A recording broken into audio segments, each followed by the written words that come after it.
Assalamualaikum warahmatullahi wabarakatuh. Ya, ketemu lagi dengan Pak Ipin di mata pelajaran bisnis online kelas 12. Ya, kita akan melanjutkan pelajaran materi yang baru yaitu pengertian e-commerce dan perkembangannya di Indonesia. Nanti Pak Ipin akan membahas dalam dua pertemuan. Sekarang yang 1 jam ini saya akan membahas pengertian e-commerce dan pengertian e-commerce di Indonesia ya. Ya, sekarang ini kegiatan jual beli tidak hanya dapat dilakukan dengan bertemu langsung. Teknologi digital membuat semua proses berjualan dan belanja jadi lebih mudah.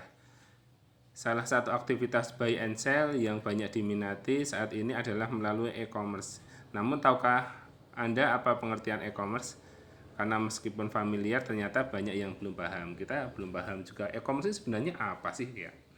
Ya, e-commerce berasal dari bahasa Inggris yaitu electronic commerce atau perdagangan elektronik. Dan sebagaimana perdagangan yang dilakukan secara langsung atau face to face, dalam e-commerce juga meliputi proses promosi, pembelian, dan pemasaran produk. Yang berbeda adalah pada sistem berdagang yang digunakan yaitu melalui media elektronik atau internet. Dalam e-commerce, seluruh proses perdagangan mulai dari proses pemesanan produk, pertukaran data, hingga transfer dana dilakukan secara elektronik. Di tengah perkembangan arus teknologi dan informasi digital yang semakin canggih, aktivitas e-commerce adalah suatu penerapan dari e-bisnis atau bisnis elektronik yang mana berhubungan dengan kegiatan transaksi komersial. Oke, jadi secara garis besar pengertian e-commerce ini bukan hanya meliputi aktivitas perniagaan saja, tapi juga mencakup kolaborasi dengan mitra bisnis, klien service, lowongan pekerjaan, dan sebagainya. Di samping memanfaatkan teknologi digital, e-commerce ini juga membutuhkan database, email, dan juga teknologi lain yang non-internet.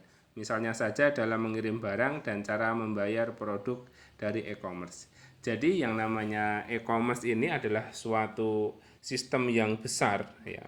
Yang di sana tidak hanya berkaitan dengan jual beli, tidak hanya berkaitan kita menjual barang, tidak hanya berkaitan dengan kita transfer, tapi juga berkaitan juga tentang data ya. Jadi sekarang itu zaman sekarang yang namanya data itu sangat sangat penting. Kita mau berjualan tapi tidak punya data konsumen. Kita mau berjualan tapi tidak punya data tentang produk, itu sama juga kita nggak mau berjualan. Jadi sekarang di zaman e-commerce ini kita harus bisa mengetahui semua baik antara uangnya, barangnya maupun datanya, tidak seperti zaman dulu.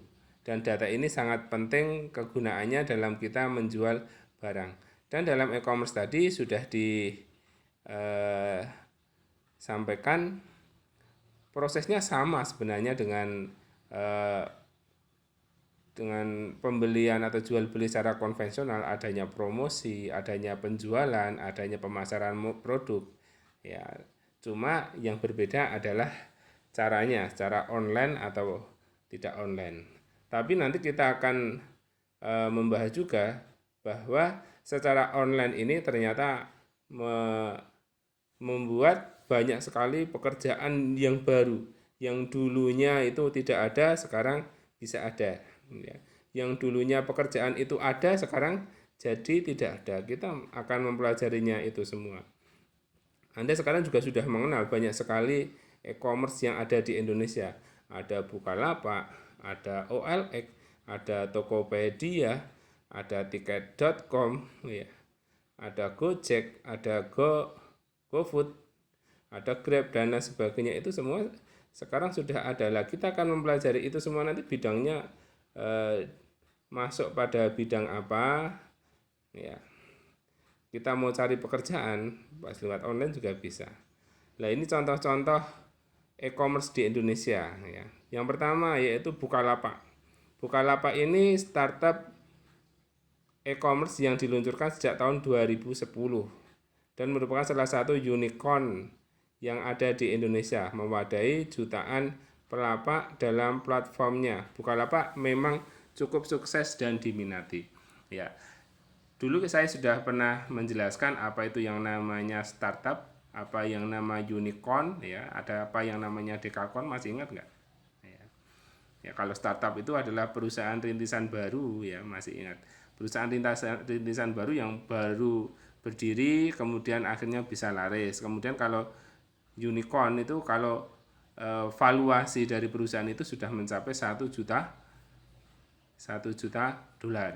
Padahal kita lihat yang namanya Bukalapak baru berdiri tahun 2010, sekarang tahun 2020, baru 10 tahun sudah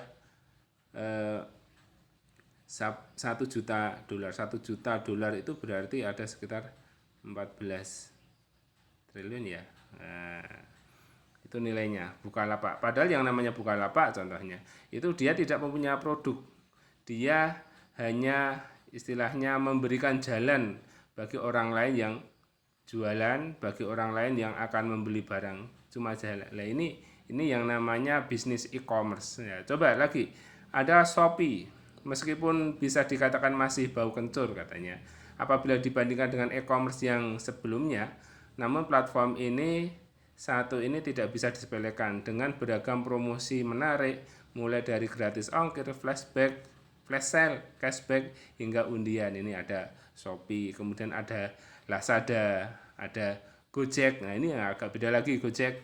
Ya, dia nggak punya karyawan ya, tapi semuanya dianggap sebagai mitra mitra ojek ya. Ini ada Gojek. Nah, ini nanti kita akan membahas di materi selanjutnya perkembangan e-commerce di Indonesia, manfaatnya apa, kelebihannya apa.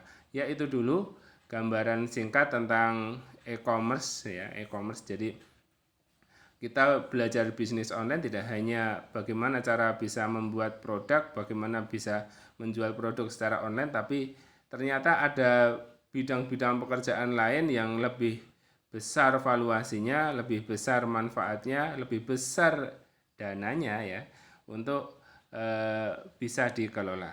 Demikian dari Pak Ipin, semoga bermanfaat bagi kita semua. Sampai ketemu di pertemuan selanjutnya. Assalamualaikum warahmatullahi wabarakatuh.